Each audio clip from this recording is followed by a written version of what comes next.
కోనసీమలో ఎవరో కొంతమంది కుర్రోళ్ళు కలిపి ఒక ఫ్లెక్స్ ఏర్పాటు చేశారు. ఆ ఫ్లెక్స్లో కొన్ని ఇతర వర్గాలను రెచ్చగొట్టే విధంగా కొన్ని స్టేట్మెంట్లు కూడా రాశారు. దీని మీద అక్కడ ఉన్న దళితులు ఇమీడియట్గా స్పందించారు.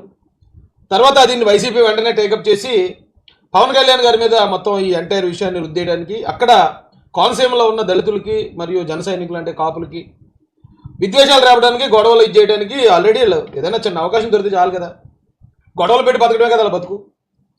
దాని మీద వేళ ఒక చిన్న అంటే వైసీపీ గవర్నమెంట్కి కూటమి ప్రభుత్వానికి ఉన్న తేడా ఏంటి చెప్తానండి.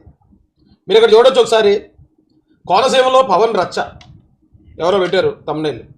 పవన్ కళ్యాణ్పై దళితుల తిరుగుబాటు, పుట్టినరోజు ఫ్లెక్సీల వివాదం, కోనసీమలో అగ్గి రాజుకుందా. ఓడి అమ్మ, రాజుకోవాలని చాలా సరదాగా ఉంటుంది. బర్త్డే రోజు పవన్కి బిగ్ షాక్.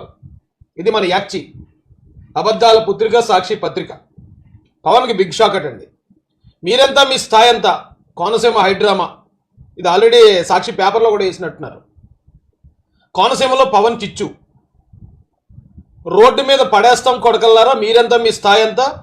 కోనసీమలో జనసేన ఫ్లెక్సీ వివాదం, పోలీసుల ముందే పీకి అవతల పాడేశారు అండి. ఇక్కడ ఇంకోటి ఏదో పెట్టారు, పవన్ కళ్యాణ్ పుట్టినరోజు కోనసీమలో వివాదాస్పద ఫ్లెక్సీలు, పవన్పై తిరగబడ్డ దళితులు, కులాల మధ్య విద్వేషాలు రెచ్చగొట్టేలా పవన్ కళ్యాణ్ ఫ్లెక్సీ.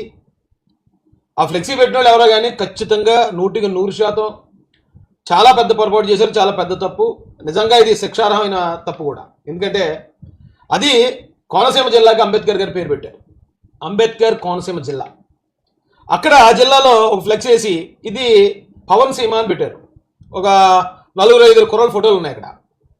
తర్వాత మీరంతా మీ బతికంతా పండేస్తాం కొడకల్లారనేదో ఇంకొక స్టేట్మెంట్ కూడా రాశారు. ఎవరిని అన్నారు ఏంటి అనేది అక్కడ క్లియర్గా లేకపోయినా అంబేద్కర్ కోనసీమ జిల్లాను పట్టుకుని అది పవన్ సీమ అని రాసిన 4 కుర్రోళ్ళు ఎవరైతే ఉన్నారో వాళ్ళు కావాలని రెచ్చగొట్టారు ఎదురు వ్యక్తుల్ని. అంటే మేము ఎలా పెడితే అవతలాడు గొడవకు వస్తాడో ఏదో సంథింగ్ వాళ్ళకే ఉన్న ఘర్షణల కారణంగా పెట్టింది అంతే తప్ప అది జనసేన అఫీషియల్గా పెట్టిన ఫ్లెక్స్ కాదు, జనసేన పార్టీ ఆఫీస్ దగ్గర పెట్టింది కాదు, లేదా అక్కడ జనసేన ఎమ్మెల్యే గారు ఏర్పాటు చేయించింది కాదు. అక్కడ ఉన్నది జనసేన ఎమ్మెల్యే, ముఖ్యంగా ఒక దళిత నాయకుడు ఉన్నాడు అక్కడ, గిడ్డి సత్యనారాయణ గారు. అయినా అలా చేయడం తప్పే కాబట్టి ఇమీడియట్గా అక్కడ ఉన్న దళిత నాయకులు వెళ్ళారు, పీకి పారేశారు అక్కడే. ఇదే వైసీపీలో జరిగితే ఎలా జరిగింది, కూటమి ప్రభుత్వంలో ఎలా జరిగిందని చిన్న తేడా చెప్తాను మీకు. వైసీపీ ప్రభుత్వంలో ఉన్నప్పుడు కొత్తపేటలో చిర్ల జగ్గిరెడ్డి ప్రాంతంలో చిర్ల జగ్గిరెడ్డి బంధువు ఒక రెడ్డి గారు ఒక రెస్టారెంట్ పెట్టాడు. ఆ రెస్టారెంట్లో అతను అంబేద్కర్ గారి ఫోటోలు ఉన్న ప్లేట్లలో అతను నూడిల్స్ సప్లై చేశాడు, అంటే ఎంగిల్ ప్లేట్లు చేశాడు, ఎంగిల్ వేసాడు అంబేద్కర్ గారి మీద. వేస్తే అక్కడున్న 4-5 కుర్రోళ్ళకి అది అవమానంగా అనిపించింది దళితులకి. ఏంటయ్యా మీరు ఇలా చేశారేంటి, అంబేద్కర్ గారి ఫోటో వేశారేంటి అని జస్ట్ అడిగారు, ప్రశ్నించారు అంతే తప్ప ఆ హోటల్కి ఏమో తాళం వేయలేదు, ఆ హోటల్ని సీజ్ చేయలేదు, లేకపోతే ఆ హోటల్కి ఉన్న ఫ్లెక్సీలు చంపలేదు, ఏం చేయలేదు. ఆ చిన్న కారణానికి 18 మంది దళితుల్ని 20 రోజుల పైన సెంట్రల్ జైల్లో పెట్టించింది వైసీపీ గవర్నమెంట్. 20 రోజుల పైన. అదే కోనసీమకు అంబేద్కర్ గారి జిల్లా కావాలని మాలాంటి వాళ్ళు ఎంతోమంది నాకన్నా పెద్ద సీనియర్లు కూడా ఎప్పటి నుంచో అడుగుతున్నారు. జగన్మోహన్ రెడ్డి వచ్చి కొత్త జిల్లాలకు పేర్లు పెట్టాడు, అన్నింటికి బాగా పెట్టేశాడు. పొట్టి శ్రీరాములు గారి పేరు పెట్టేశాడు, లేకపోతే ఇంకొక ఆయన ఎన్టీఆర్ గారి జిల్లా ఎన్టీఆర్ గారి పేరు పెట్టాడు, ఇలా చాలా అల్లూరు సీతారామరాజు గారి పేరు పెట్టాడు. అన్నీ ఎవరిని అడగకుండా చక్కగా పెట్టాడు, ఎవరో అభ్యంతరం చేయలేదు, అందరూ ఆనందించారు. కానీ అంబేద్కర్ గారి పేరు పెట్టడానికి మాత్రం ముందు కోనసీమని పెట్టాడు. కోనసీమని పెడితే మళ్ళీ దళితులందరూ ఏకమై దాదాపు 10 లక్షల మంది లాంగ్ మార్చ్ చేసాం అమలాపురంలో. అప్పుడు మళ్ళీ తగ్గిన ఇదే జగన్మోహన్ రెడ్డి అయితే మేము ఏంటి ప్రజల నుంచి వినతులు స్వీకరిస్తాం అని మళ్ళీ ఇంకొక వివాదాన్ని తెరలిపాడు. అప్పుడే కోనసీమ అల్లర్లో అప్పుడే పినిపేశ్వర బిల్లు కానీ లేకపోతే ఇంకొక ఎమ్మెల్యేలు కానీ తగలబెట్టేశారు. అంటే ఆ గొడవ కారణం ఎవరు? అంబేద్కర్ గారి పేరు పెట్టడానికి కూడా ఇష్టం లేని జగన్మోహన్ రెడ్డి కదా. విదేశీ విద్యకి అంబేద్కర్ గారి పేరు తీసేసి జగన్ పేరు పెట్టుకున్నాడు. ఎవడు మాట్లాడలే. ఈవెన్ దళితులు ఎంతో మంది మీద దాడులు జరుగుతున్నప్పుడు కూడా ఒక్క వైసీపీ నాయకుడు కానీ ఒక్క పోలీస్ అధికారి కానీ ఖండించలేదు ఆ సమయంలో. ఇక్కడ ఫ్లెక్స్ పెట్టారు, పెట్టడం తప్పు. పెట్టిన వెంటనే చాలా మంది మీరు వచ్చి ధర్నా ఎందుకు చేయలేదు అన్నారు. మేము అప్పుడు అధికార పార్టీలో ఉన్నాం, మేము పార్టీకి చెప్తాం, పెద్దలకు చెప్తాం ఏం జరగాలో, దానికి సొల్యూషన్ తీసుకొస్తాం. ఇప్పుడు కూటమి ప్రభుత్వం ఏం చేసింది చూడండి. జరుగుతున్న వివాదాల నేపథ్యంలో నేను పి గన్నవరం సిఐ ఇటీవల ఫ్లెక్సీల విషయంలో జరుగుతున్న వివాదాల నేపథ్యంలో పీగన్వరం సర్కిల్ పరిధిలో ఈ హెచ్చరికను జారీ చేస్తున్నాము. ఇటీవల మనం చూస్తున్న కొన్ని ఫ్లెక్సీల్లో ఆ సీమ ఈ సీమ అని చెప్పి కొన్ని వివాదాస్పదమైన వ్యాఖ్యలు చేయడం జరుగుతుంది. దీనికి ఆంధ్రప్రదేశ్ ప్రభుత్వం గెజిట్ నోటిఫికేషన్ ద్వారా ఒక పేరు నిర్ణయించడం జరిగింది. డాక్టర్ బిఆర్ అంబేద్కర్ కోనసీమ జిల్లా అని.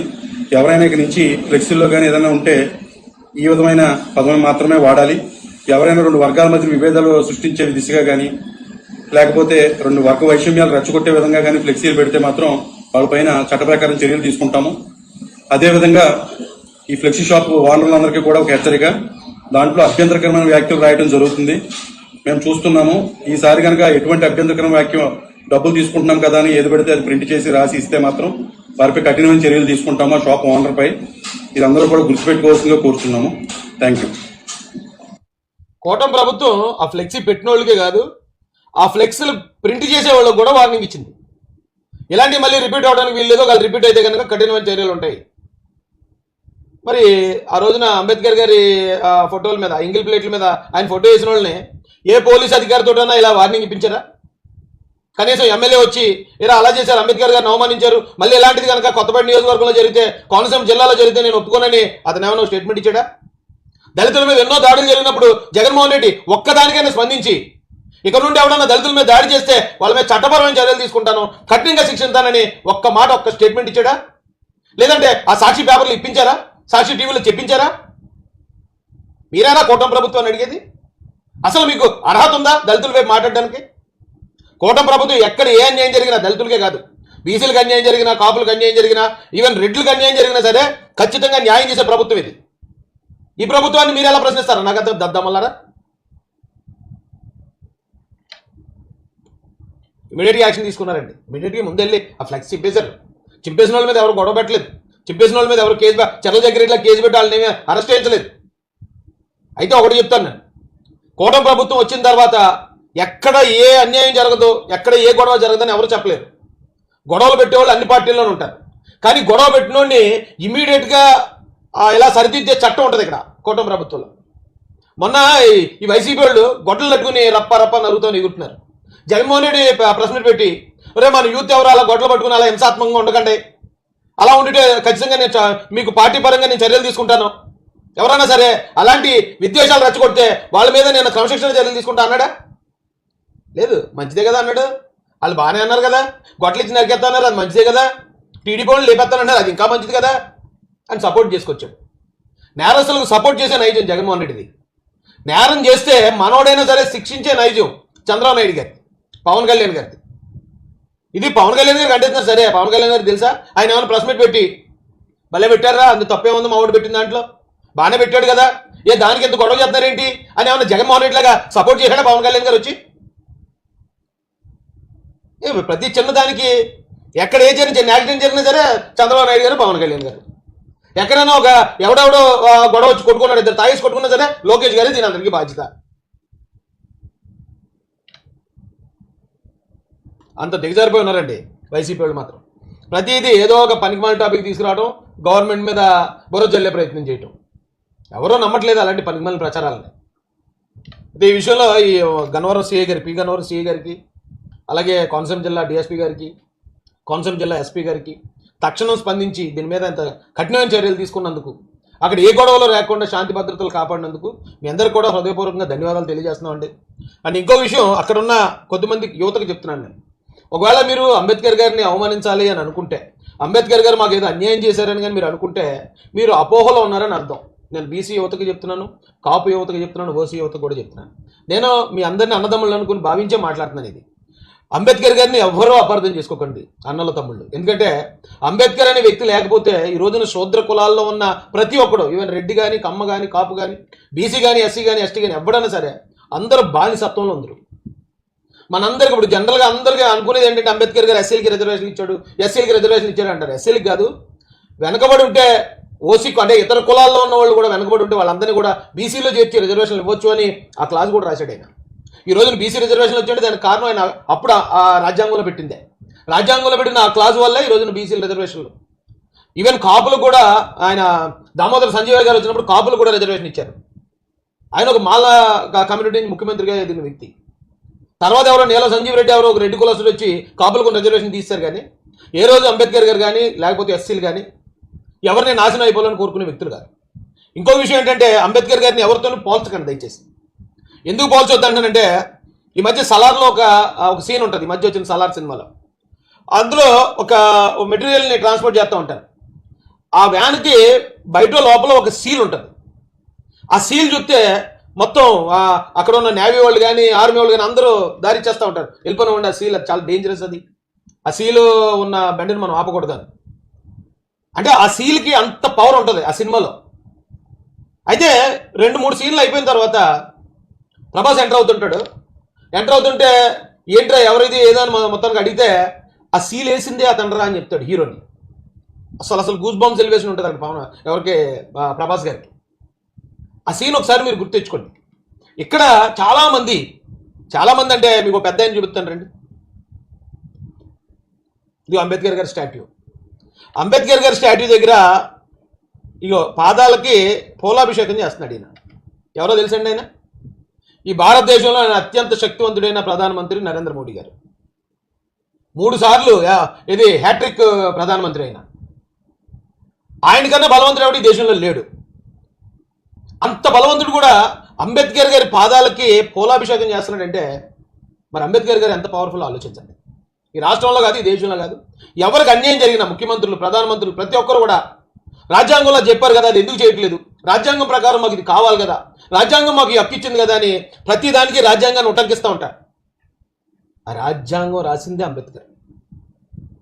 రాజ్యాంగం అంటే ఆ సినిమాలో సీల్ అనుకోండి, ఆ సీల్కి ఈ భారతదేశంలో ఎదురులేదు, కానీ ఆ సీల్ వేసిందే బాబాసాహెబ్ అంబేద్కర్. అంత పవర్ఫుల్ ఆయన. అలాంటి ఆయన్ని ఒకవేళ ఆయన మీద తప్పుడు ప్రచారం, కొన్ని వర్గాల్లో తప్పుడు ప్రచారం చేసి కొన్ని వర్గాలుగా ఆయన దూరం చేద్దామనే ప్రయత్నం ఇప్పుడు కాదు, స్వతంత్రం వచ్చిన దగ్గర నుంచి జరుగుతుంది. కానీ దయచేసి ఎవరు నమ్మకండి. ఈవేళ మనం ఓటేసామంటే దానికి కారణం బాబాసాహెబ్ అంబేద్కర్ గారు. మనకు ఓటు హక్కు ఉందంటే, ఈవేళ శూద్ర కులాల్లో చదువుకున్నారంటే దానికి కారణం బాబాసాహెబ్ అంబేద్కర్. ఈరోజు మహిళలు చదువుకున్నారంటే దానికి కారణం బాబాసాహెబ్ అంబేద్కర్.